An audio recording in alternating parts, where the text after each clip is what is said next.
Okay, Boker Tov, everybody. We begin today our last parak, last week of Ketuvot, and we start at the very bottom. Today's daf is Kofei 105. We start at the very, very bottom of Kufdala. That Shnei Dayanei. So let's take a look.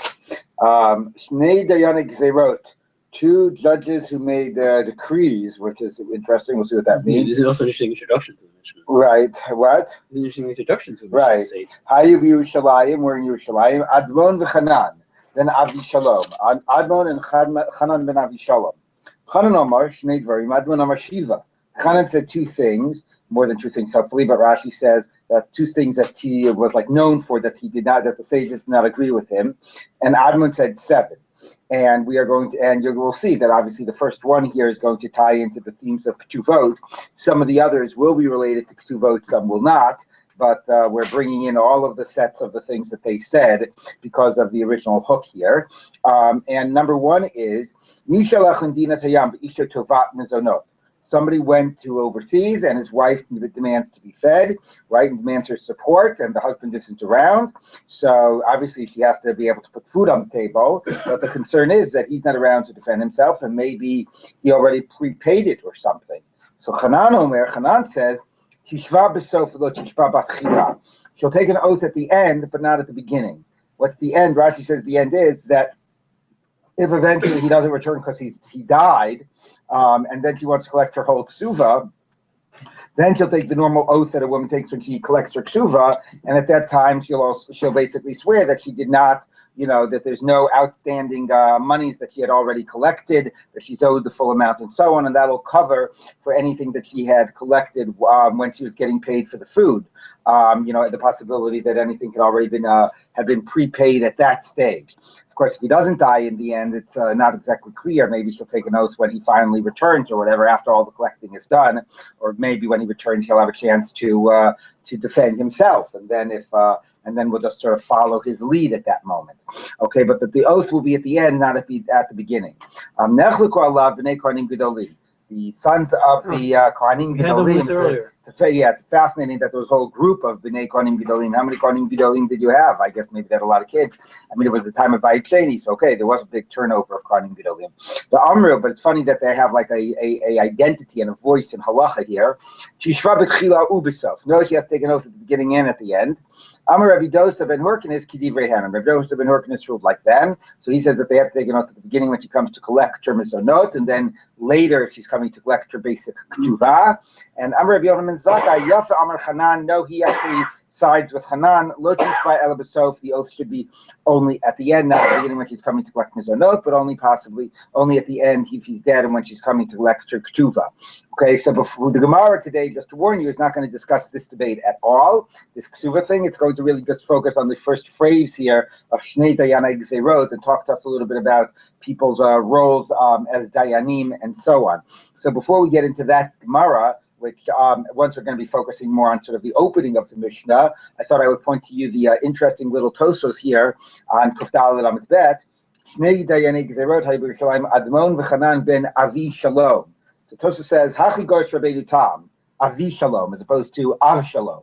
The Halar Meir Davar Perchelek, the Av Shalom, Eino Chelek Lam Haba, Heich Maskina B'Shmei. How would you name anybody Av Shalom if Av Shalom doesn't have a portion in the world to come? So maybe it was named after a different Av Shalom, who says it was named after, David's son Av Shalom. But anyway, he wants to insist that the name is Avi Shalom, and he goes on with that whole long discussion about that, where he never at anywhere says, how could we have a Tana by the name of Rabbi Yishmael? That's right. Rabbi Yishmael in rabbinic literature is supposed to be a Rasha. Anyway, I don't know. Also, who says it's the same way? Who says it's after that person? I mean, maybe it's just the same name having nothing to do with that particular person. Exactly. So anyway, I thought I'd just bring your attention to that Tosos. Let's take a look at the Gemara. Very quick question. I mean, is it usual that you have a machloket and then someone says like, oh no, I agree with the first guy? I mean, in other words, he's not necessarily adding anything, right? You just say, well, except that Rabbi Yochanan ben Zakkai is a pretty weighty authority. No, that's going to say my Bennett, All right. No, So when the Gemara has another opinion that just echoes the first, but it's stated as an independent opinion, then the Gemara wants to understand how it's different than the earlier one. Here, clearly, there's a question of picking sides. So it's not, you don't have to make Rabbi Yochanan ben Zakkai a chiddush. He's just picking sides. Okay, so let's take a look at the Gemara. Ramini, I'll ask you on this. Shlosha Dayanei Gzeilot Yerushalayim. We have a bracket that doesn't say Dayanei Gzeirot, judges who made edicts, but Dayanei Gzeilot, judges who ruled over issues of theft, and in Yerushalayim, and it says 3 instead of 2. Admon ben Gidai, so Admon ben Gidai was presumably the same Admon, the Hanan HaMitzri, Hanan the Egyptian, the Hanan ben Avi Shalom. So basically, you've got one extra guy here, this Hanan HaMitzri, and it's this Dayanei Gzeilot, not Dayanei Gzeirot. So the Gemara says Kasha Tlasa train, Kasha Gzeirot Gzeilot. So this has 3, that had 2. This has Gzeilot, this has Gzeirot. So Tosfos says, of course, you could have asked, it said that they answer one another. There was 2 of them that were Dayanei Gzeirot, and then Hanan and what's his name? And who was the other one? Hanan and Admon were also Dayanei Gzeilot with this third guy, so they were doing double tasks, right? So yes, there were 2 Dayanei Gzeirot, and then there were 3 Dayanei Gzeilot. But it doesn't sound like that. It sounds like we're all like they're variations of the same story. So what's the story? Is it Gzeirot or is it Gzeilot? Is it 2 or is it 3? So the Gemara says, thank you. So the Gemara says, Bishlema Tlasa train Lokasha. The fact that in our Mishnah mentioned 2 and in the Bright it mentions 3, that's not difficult. The Chashiv Lektani, the Lo Chashiv Lektani. It mentions the ones that are weighty and important, not the ones that are not as weighty. So it mentioned the 2 most important, Admon and Hanan. It did not mention the third one, this Hanan HaMitzri. Number 1. Number 2 is but how are you going to reconcile that in our Mishnah they refer to Dayanei Gzeirot and in the Bright to Dayanei Gzeilot? So the Gemara says, Amar Rav Nachman bar Yitzchak, Shahayu Gozrin Gzeirot al Gzeilot. Okay, what they would do is they would make rulings and edicts relating to matters of theft. So according to some, they would refer to it as Dayanei Gzeirot, others as Dayanei Gzeilot. I'm sorry, we're going to see. Kidditanya, like we're on the right side. Exactly. That's the new Gzeira today. No stealing. By the way, what kind of name is it? Admiral? Humanity? I don't know. I thought it had to do with red. Right. Anyway. Kidditanya, kitmanitia. If an animal goes into to the neighbor's yard and basically plucks eats away, nibbles away at the young shoots and the young plantings. The Yossi Omer goes Yerushalayim, and now you see why it made the connection. Goes Gzeirot, those who make edicts in Yerushalayim, Omrin Nitiyabas Shnatash Kasef. If it's a 1-year-old planting, then we just assign a fixed value of it as 2 silver coins. But if it's a 2-year-old planting, Arba Kasef, 4. So anyway, this is interesting because that's how it allows the conflation. Here we have an explicit right that goes Gzeirot, and it's talking about an issue we might not call it Gezel, we might call it Nezek. But Nezek is a form of injury and theft of another person, not willful, but due to negligence. So that allows us to conflate the phrase of Gzeirot and Gzeilot. But what's also interesting is it's opposed to the way we normally identify this idea of Gzeirah. Like Gzeirah is like, don't read by the candlelight, you'll come to tip it. Something like that. It's a safeguard. Don't do this lest you come to do something else. And here we rule that it's more about just, making sort of legal rulings and basically, creating basic like rules about here's what we're going to assign as a fixed value for this type of a damage. It's here called the Gzeirah as well, which makes also sense. Because why would you call them Dayanei Gzeirot? Like we imagine that Gzeirot in terms of like, general practices of like rabbinic law are things that come through at least some larger consensus of the rabbis. Even if one person dreamt them up, presumably, it's an issue that emerges from a type of a consensus. But here, Dayanei Gzeirot, you imagine like here are these judges, they're doing their function as judges and they're making these edicts. Well, who are they making the edicts for? Like how do what type of a gezerah are they making? So it means like if you sort of see them as supervising, monetary matters, they're like civil judges and they're supervising monetary matters and they're establishing certain parameters, in terms of how they're going to find certain things and what's going to be the punishments for certain things and so on, then it fits that a concept of Dayanei Gezerot. So that seems to be, and Dayanim also, which is very much in the sense of really judging and dealing with real cases and applying the law to real cases. Yeah. What I find just more interesting is it sort of gives a background. We don't usually have it. Like, all right, the Ketuvot for Amana is this, the Ketuvot for Betula is this. But he was saying, this is what these guys did. Well, that's what I said. We're going to see in the rest of the parak that we're going to use this as a hook to discuss a lot of statements that they said, some relating to Ketuvot, some not. So sometimes you have that. Sometimes the Mishnayos have collections, and they want to bring those collections in, and there's not a way that they're not going to chop it up to make it connect it to the particular theme of every location. For example, all the like Ein Beis. Ain Bain, Rosh Hashanah Yom Kippur. Ain Bain, Shabbos V'Yatav. Ain Bain this, Ain Bain this, Ain Bain that. There's not one Masechet that belongs to. So you find a hook and then you teach the whole package. And that's why it's all from zeros. That's why they're saying they were. Yeah, zero, exactly. So we're going to have a package of things that come from these two Dayanim that they say distinctive rulings, and we're bringing it in here at the end of Ketuvot. Okay, so now the Gemara says like this. Okay, Ramini, I'll ask on this. Shlosha Dayanik Zerot Yerushalayim. There were three: Admon, the Chanan, the Nachum. So now we get a third one that we hadn't mentioned before by the name of Nachum. So what's that story? So Amar Papa, Mantana Nachum, who teaches that Nachum was from those from the of that group? Rabbi Nosson, the time Rabbi Nosson, Rabbi Nosson Omer. Af Nachum Amadai, he goes to Xer Yerushalayim Haya. Right? So we all know about Nachum Amadai because we call every Shabbos he's in Bameh Madlikim, right? So even Nachum Amadai is amongst the Gozrei Gzeirot.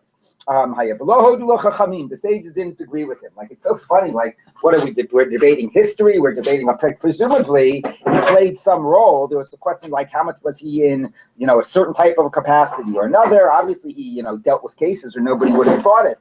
But did he have this official status of Gozei Gzeirot? That seems to be the debate. Okay, so the Gemara says like this. Where were we? Okay. Suleka, as no more than those three. V'hamar Rabbi Pinchas, Hamar Rabbi Yoshaya, Shlosh Me'ot Tishin V'Arba'a, 394. That's also a number. There were courts in Jerusalem. Pretty hard to imagine. 300 is usually an exaggeration. I don't know exactly what to do with the 94 number. Yeah, exactly. That's what I'm saying. Yeah, I don't know. Anyway, Hayab Yerushalayim, Kenegdan Bate Knisiyot, and just as many synagogues. And just as many study halls, and so a very strange Rashi, by the way. Rashi says, the first Rashi is so strange, like 2 lines down. Rashi says on the narrow lines, Bate Dinim shall Esrin b'Shalosha. So major courts of 23, not just little courts of 3. Okay, there was 300 and whatever 94. Then Rashi says Bate Knisiyot li'Hipalel. Like, I don't know why I knew that. Like you're Rashi telling me that what you do in the shul is you pray, what you do in the base medrash is you learn. I'm not sure why Rashi got to say that. Anyway, 394 of each one of, shuls, 394 base medrashes, 394 major batei dinim. Okay, batei sofrim, and also an equal amount of scribal homes. Where now here Rashi clarifies. Rashi says lemotino kot, which doesn't mean people that actually scribed, which you could have said it meant, but anyway, Rashi says it means people like which are. You say like Batei Sefer, right? Like cheder, right? Exactly. Okay, so anyway, so the Gemara says, so you see, it's not just they weren't just 2 or 3. They were like 300 just batei dinim. They weren't Gozrei Gzeirot. It didn't. Yeah, that's true. It doesn't call them Gozrei Gzeirot. Exactly. Anyway, so the Gemara says Dayanim Tuvahave. No, you're right. Obviously, there were a lot of judges. There weren't just 3 judges in Yerushalayim. But exactly what Michael said. We were speaking about those that particularly weren't just judges, but they particularly actually made rules, made. Right? Yeah. They had some specialty, but again, it seems like Gozrei Gzeirot is instead that they just applied the law, but they actually set down certain parameters and certain guidelines, and again, somehow they also played a legislative role and not just a judicial role. Okay, so the Gemara says, Amar Rav Yudah Amar Rav Asi, Gozrei Gzeirot Yerushalayim. Those who would do this, would be these judges that would obviously have some very special status in Yerushalayim. That would be making these edicts. They would get their fee 99 talents of silver. That'd be a lot. So according to him, I assume there were a lot of these Gozrei Gzeirot Yerushalayim as opposed to what we just said a minute ago, or else that seems like a little bit overpaying for these 2 or 3 judges. They get 99 talents of silver from the Truma from the Trumat Halishka, from the money that they had collected when they collected the half shekel. So they used the base money for the korbanot, but the extra monies they would use for ongoing sort of either Beit HaMikdash needs or some general types of communal services the money would go to. And one of the things it would go to would be paying the salary of these Gozrei Gzeirot. Right, and it can't be judges, right? Because you don't tell Sachar L'Dun. Well, so we're gonna talk about that, about the whole problem about taking money for fee for judging. So hold on, we'll get to that. Okay, so the Gemara says like this. Lo Ratzu. if they didn't want to accept that money, mosifin lahem, you increase their salary. So the Gemara says, lo ratzu, they didn't want to judge with that money. Well, we're dealing with like wicked people. I mean, you're supposed to be a judge. We're paying you your money. What do you mean? Like you refuse? You're negotiating your salary. So it's interesting. So the Gemara says, Ella says no. It just like this seems like it's arbitrarily. No, I don't want it. So we have to what? We have to bribe you. Ella lo saftu. It means if it wasn't enough for their needs. Basically, we're trying to make sure that they're provided for. Wait. Okay. Alpha pisha ratzu, and then it switches it. Even if makes them from Rishayim to Tzadikim. If it wasn't enough for their needs, even if they were refusing to take more, Mosivin Alain, you'd still give them more. You'd make sure that it would cover their needs. All right. So now the Gemara says like this. Karna, now we're going to have to figure this out. What is this doing that they're getting paid for their job as judges? Okay, and we'll take a look at a few stories. That seems to be something that is very suspicious. So let's take a look. The Gemara says Karna, a judge by the name of Karna, Havishakil Istara, he would accept a sela, a coin, right? Mizaka, the Istara mechayav. When people would come to him for judgment, he would make both sides pay him whatever, $20 or $100. This is an Amora, right? What? Karna guy? Yeah, Tana. First generation Amora. Thank you. Yeah, I thought he was very early. Interesting name. It means monetary fund. Exactly. Okay. So when people would come to him, he would make both sides pay the fee, so that he would not. It wouldn't be a concern about bribe. Wouldn't be a concern about favoring one side over the other. They each would pay equal court costs. Exactly. Okay, so let's take a look. The doing lahudina, and then he would judge their case. Oh, it was even beforehand. Right. After. No, but I know you don't know yet who's the zakai, who's the chaya. Oh, It means each side pays, and then he would judge their case. Okay, the heihi avihochi, how could he do that? Don't take bribes. Now, there's two reasons this isn't bribe. Number one, it's not only from one side, and number two, it's done for court costs. So the Gemara bribes would often be before it. So the Gemara looks at it. Maybe it's only considered a bribe if you only take from one side. Okay. Maybe you'll come to incline the judgment according to the side you took it from. And Karnak, even to Shakim Mitravayo Loasi Latsulu Yedina, but Karnak, because he took from both sides, he won't come to incline it in favor of one side. So the Gemara says, but since when is that permissible? Even if you are not, it's not going to lead you to incline the judgment. Do not take a bribe. What's it telling you? Don't take a bribe with the intention of perverting the judgment to rule in favor of the one who's guilty and rule against the one who is innocent or who is who should be exempt. Amar Torah v'shochad lo tikach. 1 minute. That's a line. Don't pervert the judgment. So you don't need to say don't take a bribe. You're already told you can't pervert the judgment. Well, it just makes it worse. Even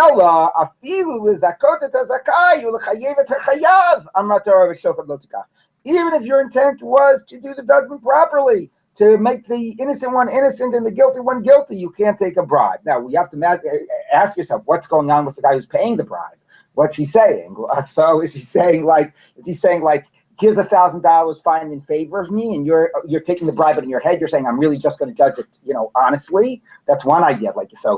He's trying to get you to do one thing, and you're in your mind believing you're not going to follow what he's asking. Or another scenario, which is I believe the scenario that Gemara is talking about, is that somebody says, look, here's $1,000. All I ask from you is to give me a fair judgment. If I'm innocent, find me innocent.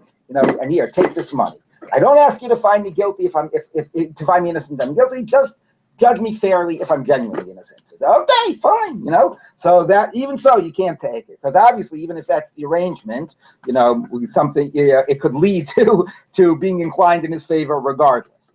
Okay, I feel as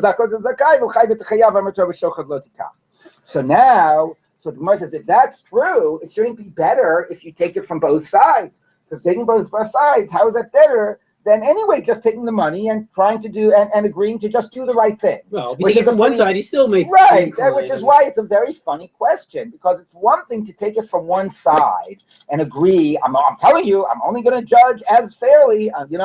fine. But at the end of the day, you took money from one side. That changes your attitude towards that one side. If you took an equal fee from both, then it's all equal. So it's funny that the Gemara thinks that they're in the same category. You could have easily argued that once you take an equal amount from both sides, there's no, it doesn't get defined that way. You could see it as taking one side where you've already decided, and then the guy comes and says, here's $1,000, judge fairly. You've already decided. So then you think, okay, I can take the money because I already decided. Right. $1,000, just pay. Okay, that could be. So if the Isser is doing it even at the end of the case, and even after you've made up your mind, then it's prohibiting you like any money. But even so, okay. Anyway, let's see what the Gemara's answer. So the Gemara will say, "Hani mili, fine. That's a problem, but that's shochad. That's when you're taking it as a bribe, okay, or as a gift, let's say. Karna b'toris igra haveshakyo. He was taking it just as a court fee. So therefore, as expenses. So Rashi says, "B'toris shachad shelo tichayveni im zakai ani." That somehow, again, it's l'chayiv et l'chayiv l'zakai es zakai, but you're making it still about the final judgment that you're going to issue. Here's the money. I want you to just judge me fairly. So any amount that's given that connects itself to the judgment, even if presumably a fair judgment, is considered shochad. Here, it is not related to the end judgment at all. It's just, you got to pay me for my time. You got to pay me for my services. Okay, and therefore it's not called shochad. Presumably, though, even that's only okay if it comes equally from both sides. Okay, so according to this, if both sides were to give you $100 on the condition that you judge them fairly, you wouldn't be allowed to take the money. But if each side gives you $100 just for your fee, for your expenses and your whatever, your services, then you would be able to. Yes. What if one side couldn't afford to pay? Yeah, that's a good question. Well, that also, I don't know. So then, that's a good question. Would they have like a fund? I don't know how they'd handle that. So the Gemara says, okay. What? A public defender. Exactly. So now the Gemara questions this. Ubetos agra mishari, 1 minute. Even just as a fee for services. So it's from both sides, it's balanced, and it's about services. It's not about the judgment. So nevertheless, since when is that allowed? That's not. We taught in the Mishnah. Anybody who gets a fee for his judgment is the void. And again, is that because that's a concern of shochad? Is it just because basically you're not, you're supposed to be judging as representing God, not as not as being paid by the people, but it voids the judgment. So the Gemara says, "Hani mili agardina." That's if you're actually paid for the judgment. No, not one, but it also means the fee for the services for rendering judgment. A karna agar betela habeshakyo, as opposed to being paid for the work that you are giving up by not the fact that I have to go leave my job in order to come here and sit and judge you. So you're not actually paying me to do the judgment. What you're paying me to do is to take time off from my job. Well, so it is your job. So that's called schar b'tela. Well, we'll get to that in a minute. That gets back to the question about why these dayanim got paid from the Trumas Halishma. So this becomes an important discussion within halacha, which is you're not supposed to get paid for doing a mitzvah, which basically means that Torah teachers and doctors, among others, and judges or whatever, are not supposed to be paid. So basically, rabbis and so on. Yeah, but besides the Shabbos one, you're not supposed to. It says the Gemara quotes a pasuk. I think it's Re'eli Marati Etchem, or is it Mani Bechina? I don't think that was a pasuk. But anyway, it says Mani Bechina Mafatem Bechina. The same way God taught you Moshe without asking any fees, you have to teach the people for free. So the question is, and Rambam of course has a whole thing about that, about not only not teaching for a fee, but also particularly not learning in Kollel, and he points out about how all the rabbis had professions. And so on.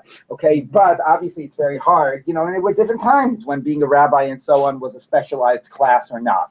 But it's people do have to put food on the table. So didn't Rambam have a brother supporting him? Well, yeah, so that's why it's also easier to say those things. So so anyway, so what happens is he develops this principle called schar b'tela. Schar b'tela is we're not paying you actually for teaching Torah, for being a doctor. We're paying you for the fact that you're not going ahead and doing something else during the same time. You're taking off from the job. So the question is if that's actually called like opportunity cost. So if that were true, the people that should get a higher salary are not the better doctors and the better rabbis, but the people that actually have a higher market value in some other area. So if you have some guy that left like being a lawyer to be a rabbi, even if he's a terrible rabbi, but he's making a lot of money as a lawyer, you should have to pay him more than somebody who's an amazing rabbi but not good at doing anything else. So anyway, it becomes a little bit of funny, and then we forget, well, schar b'teila is not just a job that you could be getting now, it's also all of the job you could have gotten had you not been gone to like rabbinical school and had you not been. Is this basically an end run around this? Is this an end run around this? Yeah, I mean, that's the end run, but it becomes a little bit of a fiction. Anyway, so that's what the Gemara says. So the Gemara says is you cannot get paid for actually rendering judgment. For some reason, he even voids the judgment, which is interesting. But what you can do is you can get paid for the schar b'teila. That's why Jewish education is free. There you go. Exactly. Okay. Okay. So the Gemara says, 1 minute. Okay. Is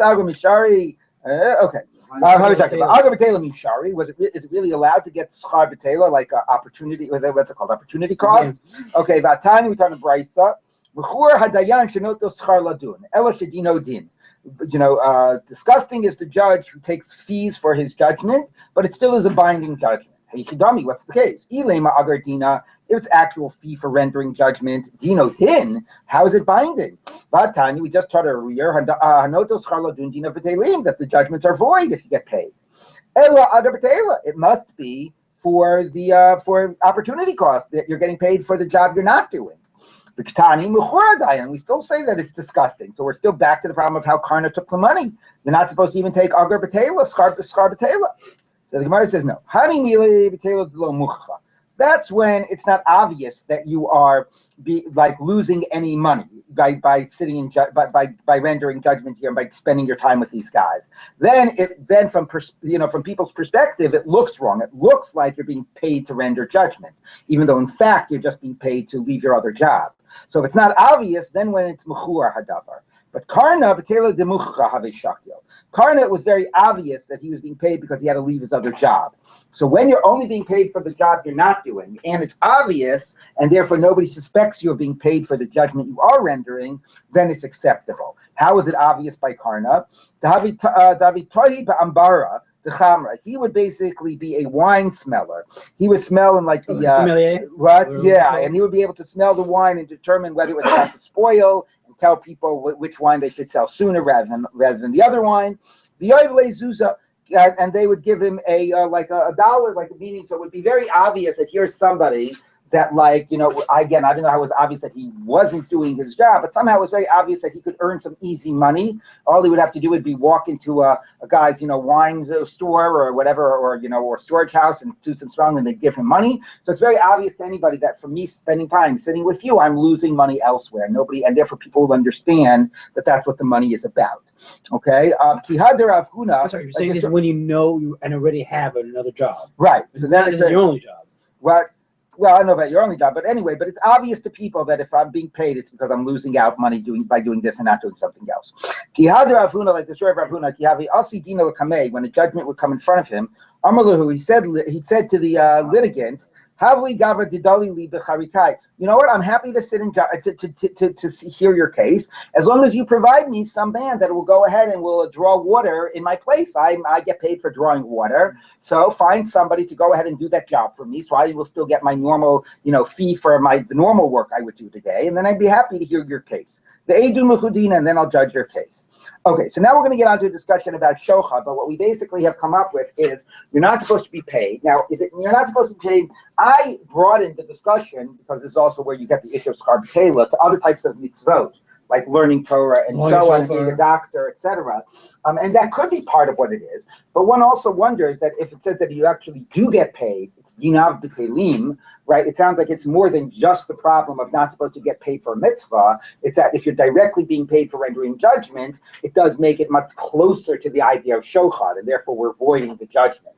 So there's two issues here. There's real shochad, which is money that is paid with a focus on what the end judgment will be, and even if it's to do the right end judgment, but money that's paid for the sake of the end judgment is shochad. Money that's paid for actually the service is not shochad, but it seems that because it's close to shochad or whatever, therefore it's void. And the only thing that's acceptable, even if you give it, the judgments are void. The only thing that's acceptable is to be paying for the money for the work that you're not doing.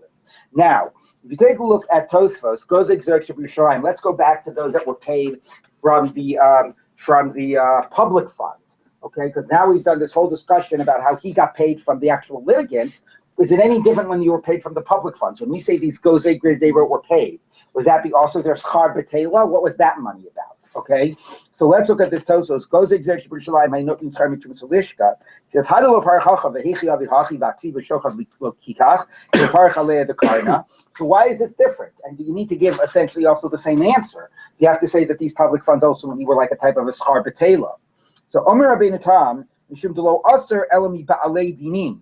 No, the only problem, since it's about being in the ambit of shochad, the only problem is if you're taking money from the litigants. So even if you're taking them from both litigants, and even if all those issues, and you're being paid for your services, that's only a problem when it's coming from the litigants, okay? Because then it's possibly shochad, within the ambit of shochad, even if it's not exactly shochad. Here you were being paid from communal funds, so it was absolutely not a problem to be paid for your services. We don't have to make it schar b'teila. We only have to write, even though it's being paid for services, nevertheless, as long as it's not coming from the litigants, you're fine. That's answer number one.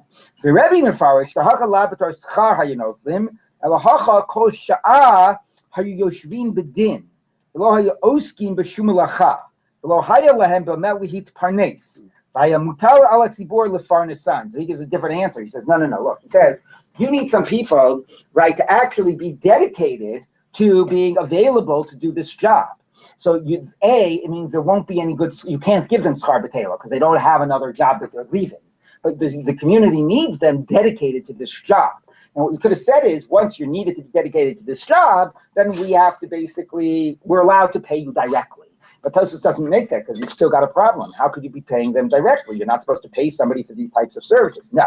But since we need you dedicated to this job and we're telling you not to get another job, then now you become basically paupers because you don't have any means of support. So we have forced you to have no other means of support, and now we have a responsibility to provide for you because of your, because basically you don't have any money, not because we're paying you directly for your services.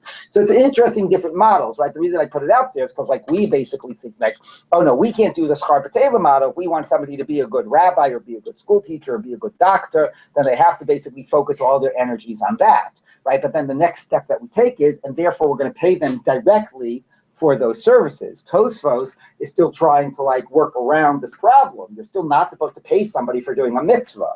So if we're going to tell you to devote yourselves to this, we're going to pay you not for the mitzvah you're doing, we're going to pay you because now we have to support you.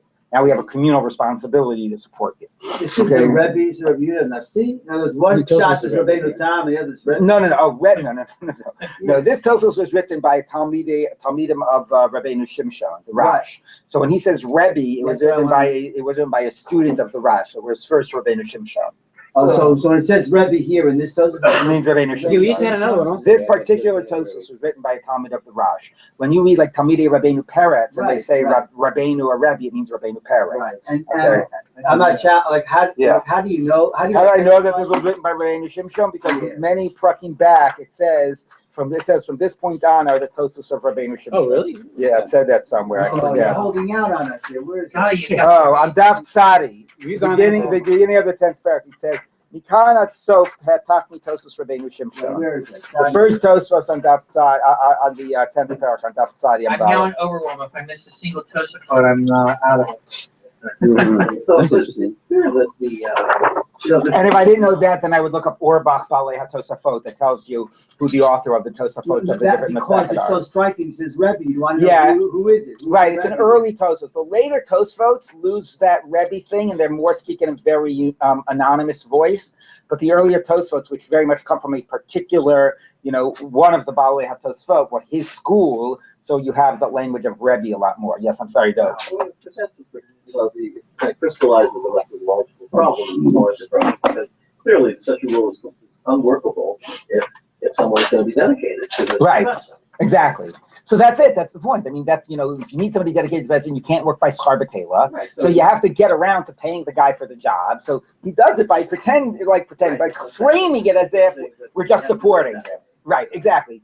Yes, I mean, that's similar to what we say now. Like, okay, the schar b'tela is we're paying you for all the opportunities and, and the time you didn't do other, not just what you could be doing right now, but theoretically what you could have done had you gone on a different career track 20 years ago. In our world, you would just say, well, this rule doesn't make any sense anymore. Right, exactly.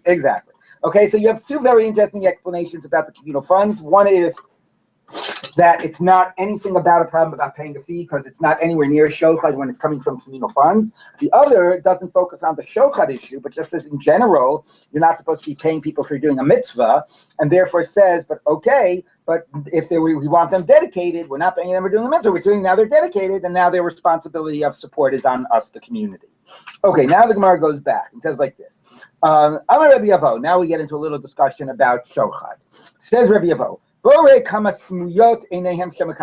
Come see how blind are the eyes of those who accept bribes. A person has a problem in his eye. He gives some money to a doctor. It's questionable whether the doctor will heal the eye or not. So you give money and you don't know whether it's going to do any good to heal the eye.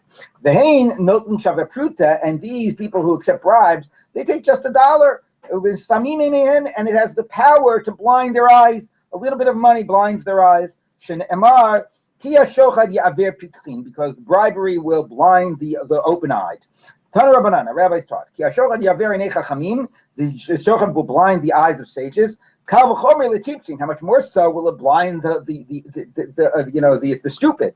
And pervert the words of the righteous. How much more will it pervert the words of the wicked? Meaning, so here you have people that actually are, the normal people who used to take bribes are the wicked people. But here, even the righteous people, and they're trying to do the right thing. And like I said, maybe they're just taking it, they're planning on judging correctly. Nevertheless, look how it will pervert and blind them. How much more so will it do people who are intentionally trying to do the wrong thing? So now the Gemara says, 1 minute. I can't imagine that these people would have been appointed judges in the first place. How do we get stupid and wicked people as judges? Why do you have to say kavachomer? Of course, our judges are all righteous and wise. So this is what it means. Even somebody who's a great sage, he takes a bribe. He does not leave the world without his heart being blinded. Which basically, the way Tosfos says, it means that first time he takes shochat, he's a chachamim. The second time he takes shochat, he's a tipshim, because by that time the shochat has already made him stupid. Tzaddik amur v'lokeach shochat enu nifta min olam below tzir hadas.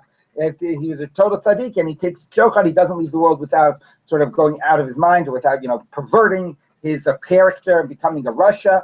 So he's so if it perverts him the first time or demented, if it perverts him the first time, how much more will it pervert him the second and the third? Well, I also think because they usually want to have a certain level of intellectual superiority to be a judge, and right. here he's becoming stupid. Right. He also Rabbi became Amar Darish of Nachman Baruch Kahana. Ma'idachsi, what's meant by the verse?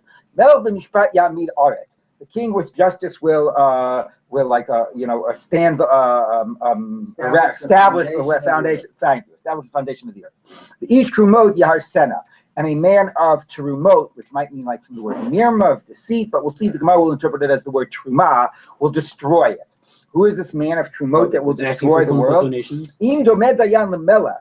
If the judge appears like a king, she'eino tzarich leklum. He doesn't need anybody. He's never, doesn't need any favors, never asks anything of anyone, self-sufficient. Then ya'amid aretz. Then he'll establish the land. Then nobody can take advantage of him. He's in nobody's pocket. But if he's like the Kohen that has to go from one threshing floor to the next to get his truma, he's needy, his hand is out, he needs other people's favors, Yahar Sena, that type of a judge will destroy the earth. Amar Rabbi Bar Shchilas, Hai Dayana, the Shosh Ilta, if a judge asks a question, Pasul Meidin Dina, he's invalid to give a judgment. So it doesn't mean he asks a question. So I'm sorry, not ask a question. I misinterpret that. He borrows an object. He shows he borrows an object. If he goes to you and he says, "Can I borrow your ladder? Can I borrow 2 eggs? Can I borrow your car?" From anybody. From anybody, because then within the community, he is somebody that is dependent on other people. It seems like, and he does not come across as a type of a self-sufficient person. Okay, Rashi says, Ragil, fine. It's not just once, but somebody that generally, he's like the Kohen HaMechazer LaGranot, right?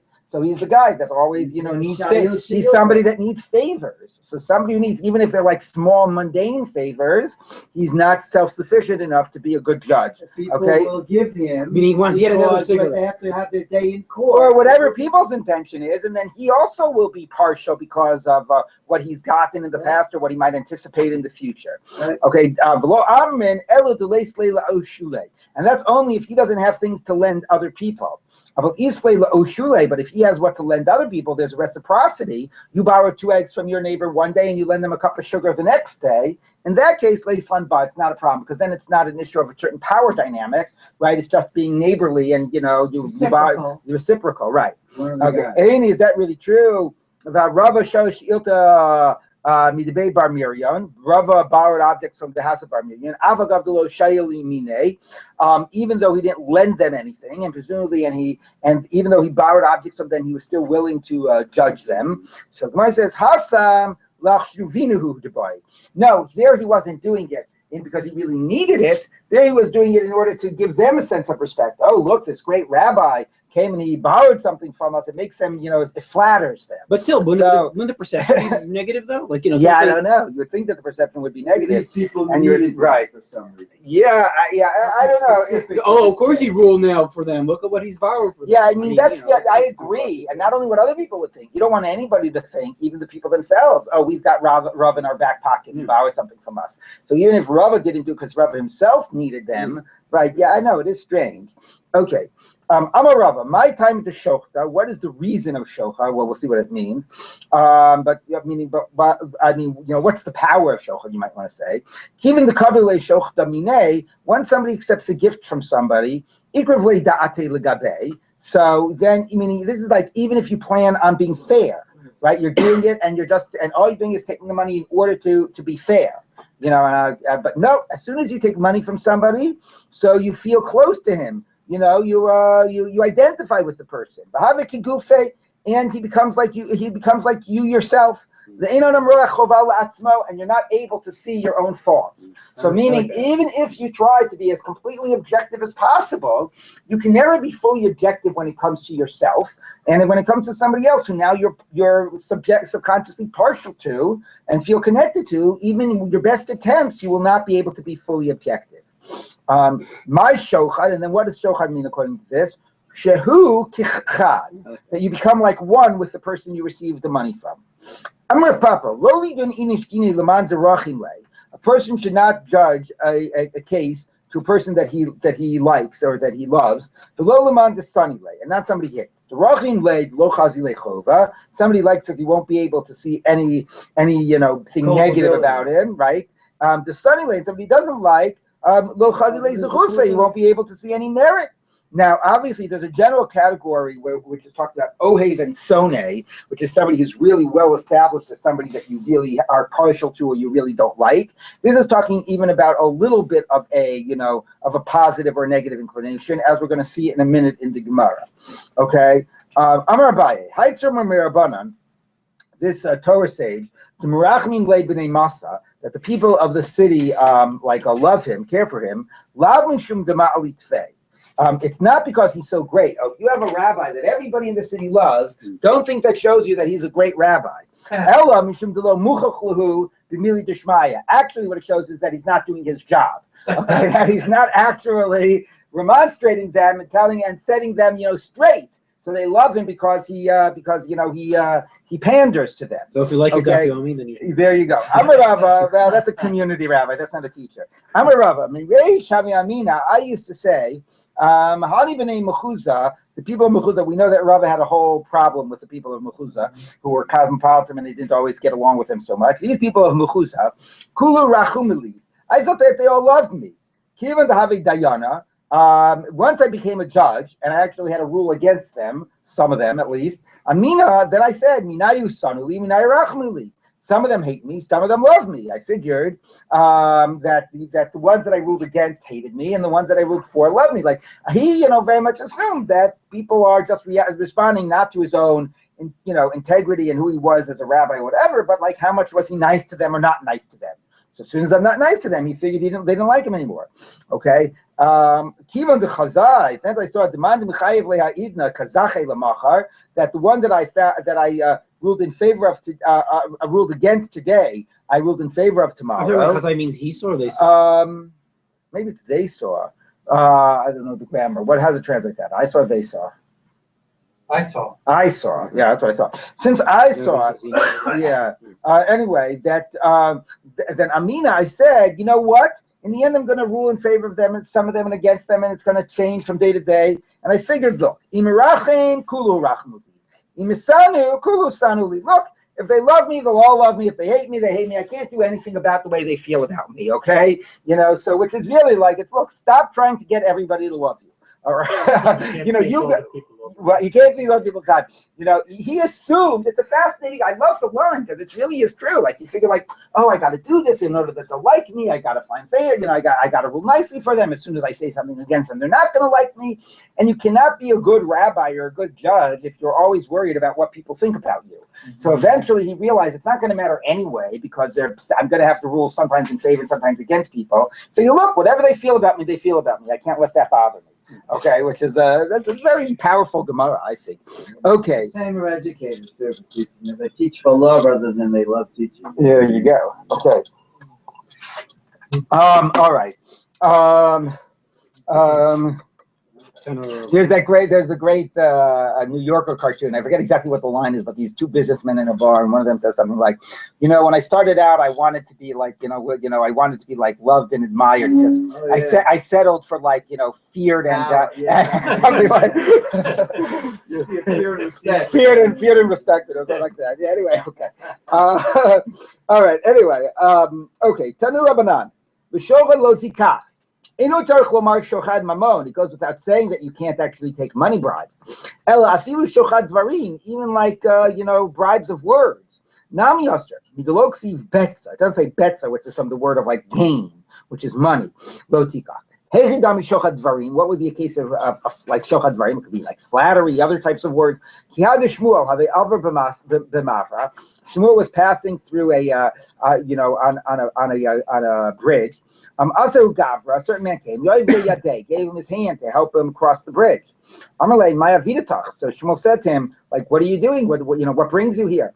Amalei, or why, or maybe it sounds more like, why do you stretch out your hand to help me? We'll see. Amalei Dina Isli. Oh, because I have a court case coming in front of you, so I figured I'd come. That's why I'm here. That's why I stuck up my hand to help you. You've invalidated me for you to be a judge.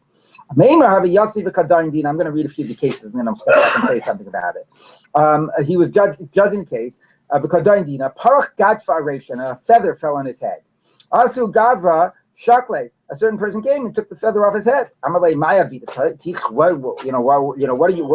are you doing? Amalei Dina Isli, because I have a judgment with you. Amalei Psilena L'Chaladina. Okay, so now you've invalidated me to be a judge for you. Ma'ukva have a shadi roka. Kameh.